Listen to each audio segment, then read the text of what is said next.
घी अगर सीधी उंगली से ना निकले तो उंगली टेढ़ी करनी पड़ती है। ये कहावत हमने बचपन में बहुत सुनी है, लेकिन किसी भी बंदे ने ये कभी नहीं बताया कि उंगली को टेढ़ी कैसे किया जाता है।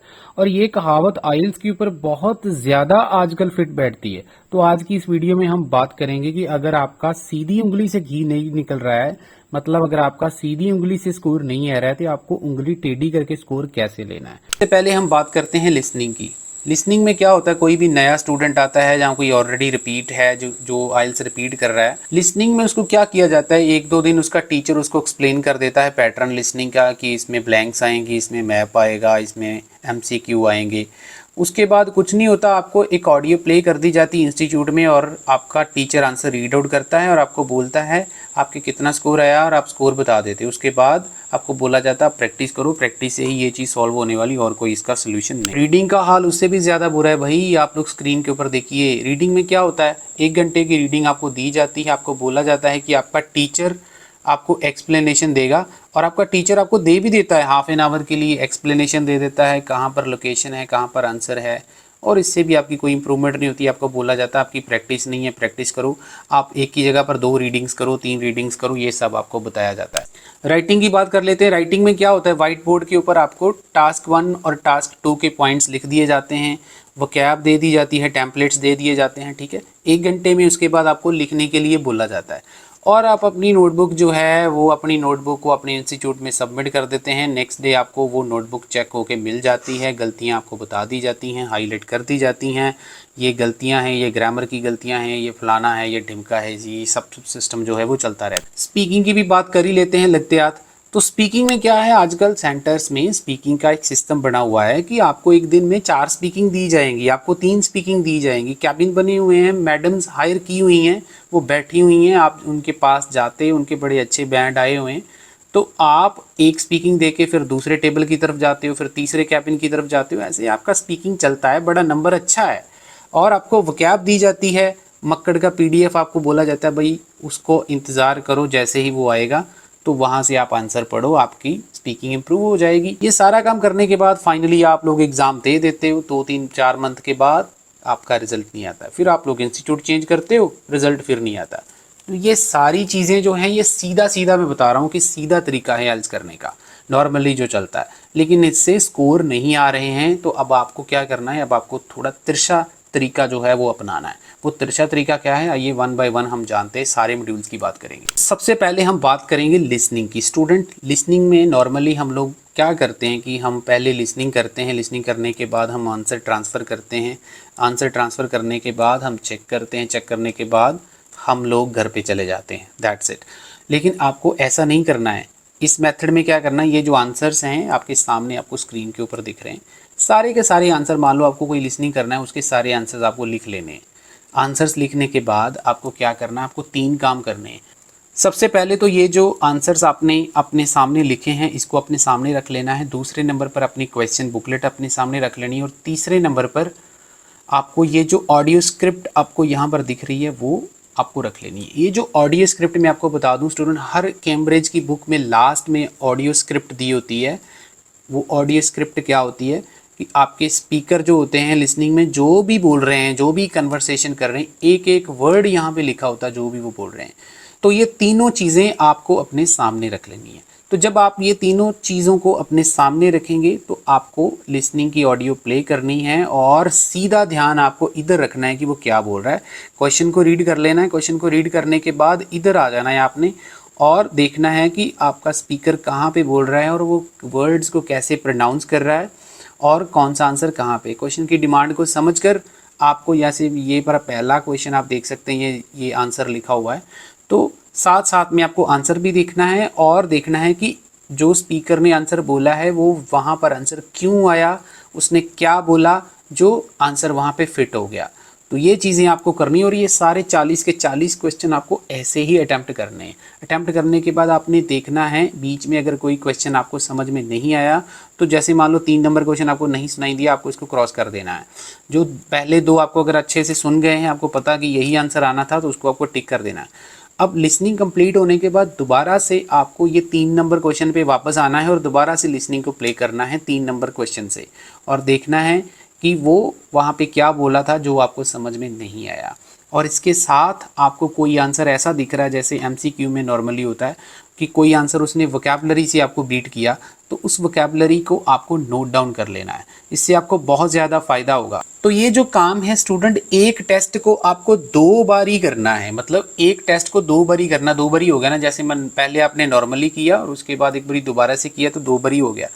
तो पूरा हफ्ता आपको 1.25 की स्पीड के ऊपर ये प्रैक्टिस करनी है। वोकैब अगर आपको नहीं आ रही है कोई, तो आपको साथ साथ में नोटबुक के ऊपर उसको नोट डाउन कर लेना है। इससे आपको उनका एक्सेंट भी समझ में आना स्टार्ट हो जाएगा। आप में से बहुत सारे स्टूडेंट होंगे जिनको एक्सेंट ही समझ में नहीं आता है कि वो क्या बोल जाते हैं, कैसे बोल जाते हैं। सब कुछ आपके सामने लिखा हुआ है स्क्रिप्ट के ऊपर। आपको जो स्क्रिप्ट मैं बता रहा हूँ, ये स्क्रिप्ट आपके सामने होगी तो आपको पता चलेगा वो वर्ड्स को प्रोनाउंस कैसे करते हैं।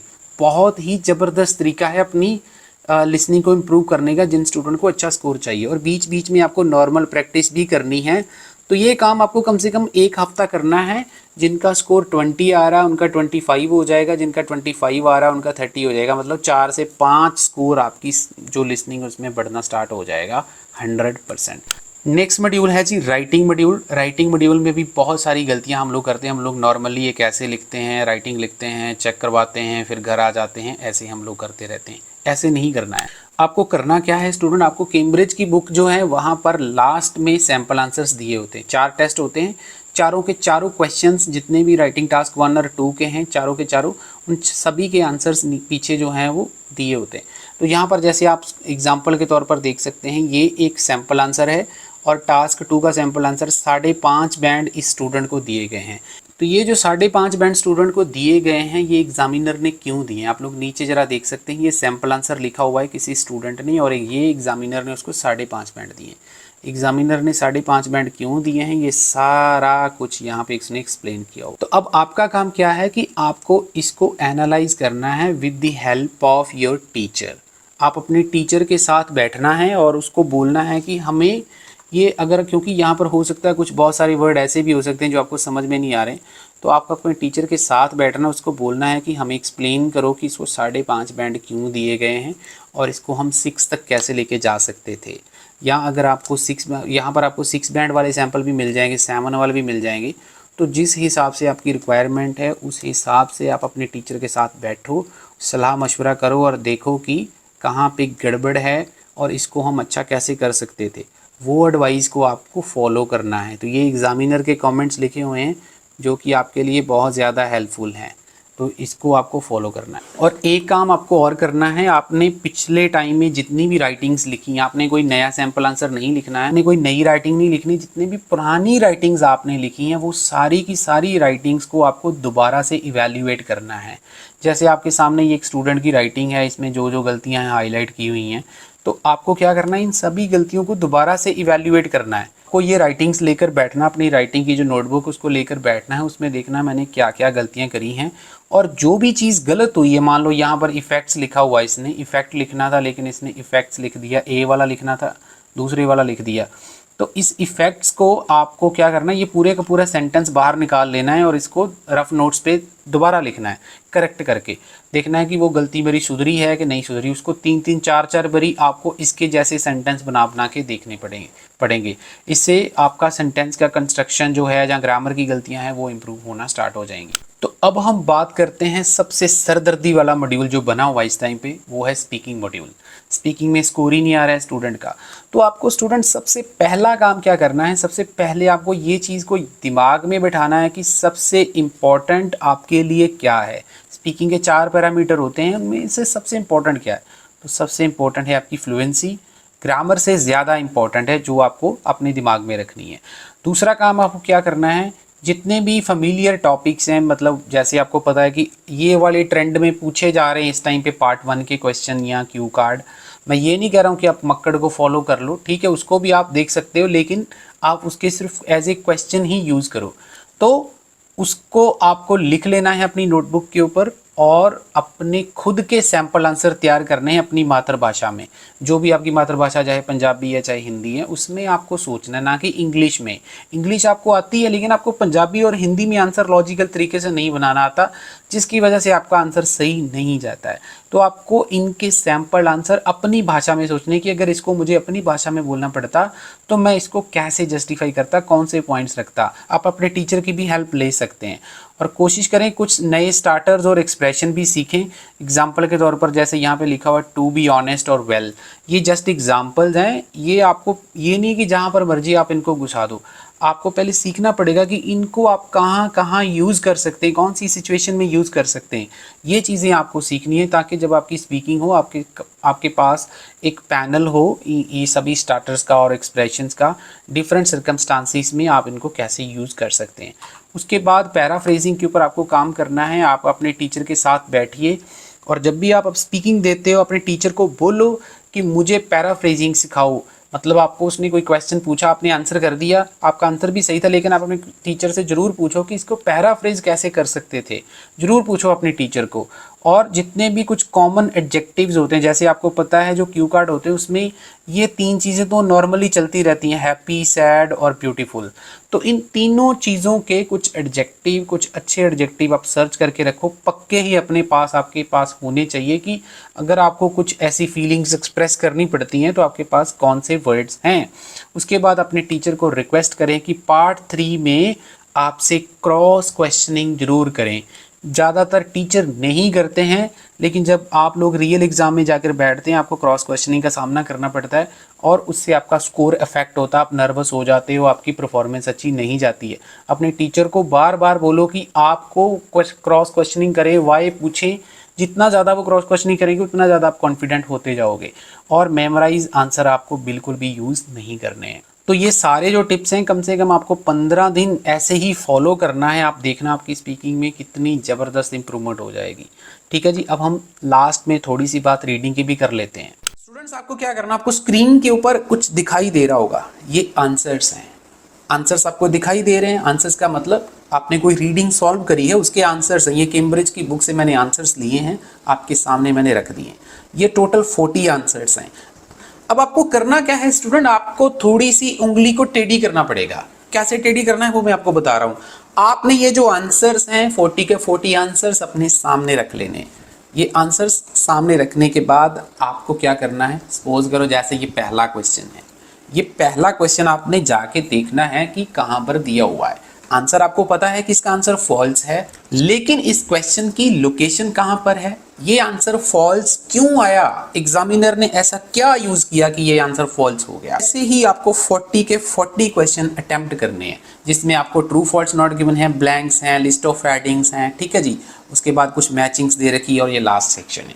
सारे के सारे 40 के 40 क्वेश्चन के आंसर आपके सामने पड़े हैं। आपको क्या करना है, इन 40 के 40 क्वेश्चन की लोकेशन फाइंड आउट करनी है और इसके पीछे का लॉजिक फाइंड आउट करना है कि ये आंसर फॉल्स क्यों आ गया, ये वाली ब्लैंक्स का आंसर क्यों आया, ये आंसर 4 नंबर आंसर क्यों आया, ये वाला आंसर बी ऑप्शन क्यों आया। चलिए हम इसको एक एग्जांपल के साथ समझते हैं क्या फायदा होने वाला है। आपके सामने ये क्वेश्चन, अभी मैंने आपको आंसर्स दिखाए थे, अब ये पैसेज है आपके सामने और नीचे आपको क्वेश्चंस दे रखे हैं। इसमें से एक क्वेश्चन मैं आपको सोल्व करके दिखाऊंगा और बताऊंगा आपकी वोकैबुलरी, एग्जामिनर की स्ट्रेटजीज कैसे आपकी इंप्रूव होने वाली है। क्वेश्चन क्या है, क्वेश्चन में इसने लिखा है polar bear suffer from various health problem due to buildup of fat under their skin. इसका मीनिंग क्या है कि जो पोलर बियर्स होते हैं उनको हेल्थ की बहुत सारी प्रॉब्लम्स होती हैं उनकी फैट की वजह से, जो उनकी बॉडी के अंदर फैट होती है। अब इसका आंसर ट्रू कैसे होगा, फॉल्स कैसे होगा, नॉट गिवन कैसे होगा, इसके लिए आप मेरी वीडियोस का सहारा ले सकते हैं। बहुत अच्छे तरीके से चीज़ों को एक्सप्लेन किया हुआ, आप जाके चेक कर सकते हैं। तो अगर उसको बहुत सारी प्रॉब्लम्स होती हैं तो ट्रू है, अगर उनको कोई प्रॉब्लम नहीं होती है तो फॉल्स है, अगर इसके बारे में हमें कुछ नहीं बताया तो नॉट गिवन है। अब यहां पर देखिए स्टार्टिंग में उसने वर्ड यूज किया है पोलर बियर पैसेज में, उसके बाद उसको रेफर कर दिया दे के साथ, तो ये एक रेफरेंस प्रोनाउन है। उसके बाद अगर आप इसको रीड करते हैं उसने क्या लिखा, they are uniquely adapted to extreme condition of arctic circle where temperature can reach 40 degree. आगे उसने लिखा है humans with comparative level of adipose tissues would be considered obese and would be likely to suffer from diabetes and heart diseases. तो ये देखिए, ये vocabulary है। Various health problem की जगह पर उसने लिख दिया डायबिटीज एंड हेल्थ डिसीजेस। लेकिन ये जो डिस्कोर्स मार्कर है ये सारी बात को पलटने वाला है। और क्या लिखा हुआ है इसने? ह्यूमन के बारे में लिखा है। उसने पोलर बियर के बारे में नहीं लिखा है, ह्यूमंस के बारे में लिखा कि ह्यूमंस को बहुत सारी डिजीज होती है। और इसके बाद येट लगाकर उसने लिखा है polar bear experience no such consequence. Polar bear को ऐसा कोई भी खतरा नहीं होता है, उसके अंदर जो फैट होती है उससे उसको कोई खतरा नहीं होता है। तो आपका आंसर आ गया फॉल्स। अब इस आंसर से देखिए आपने कितना कुछ सीख लिया एक आंसर से। तो एग्जामिनर की स्ट्रेटजी समझ आई कि वो जब ट्रू फॉल्स नॉट गिवन बनाते हैं तो हमें क्या चीज के ऊपर फोकस करना चाहिए, कौन से वर्ड के ऊपर फोकस करना चाहिए। दूसरे नंबर पर आपकी वोकैबुलरी इंप्रूव हो रही, जो भी वोकैबुलरी के वर्ड आपको मिल रहे हैं आपको नोट डाउन करते रहना है। रेफरेंसिंग आपकी इंप्रूव हो रही है, जैसे मैंने आपको अभी बताया उसने पोलर बियर्स की जगह पर दे यूज किया। दे किसके लिए यूज किया उसने? पोलर बियर्स के लिए। तो रेफरेंसिंग आपकी इंप्रूव हो रही है और क्वेश्चन की डिमांड आपको समझ आ रही है। स्टूडेंट्स, वीडियो बनाने में बहुत ज़्यादा मेहनत लगता है, तो काफ़ी ज़्यादा मेहनत किया है इस वीडियो को बनाने के लिए। तो आप भी अपना काम कर दीजिएगा, इस चैनल को सब्सक्राइब कर लीजिएगा और इस वीडियो को लाइक कर दीजिएगा। किसी को क्लासेस चाहिए ऑनलाइन, आपको नंबर स्क्रीन के ऊपर दिख रहा है, आप हमारे साथ कॉन्टेक्ट कर सकते हैं। Thank you very much.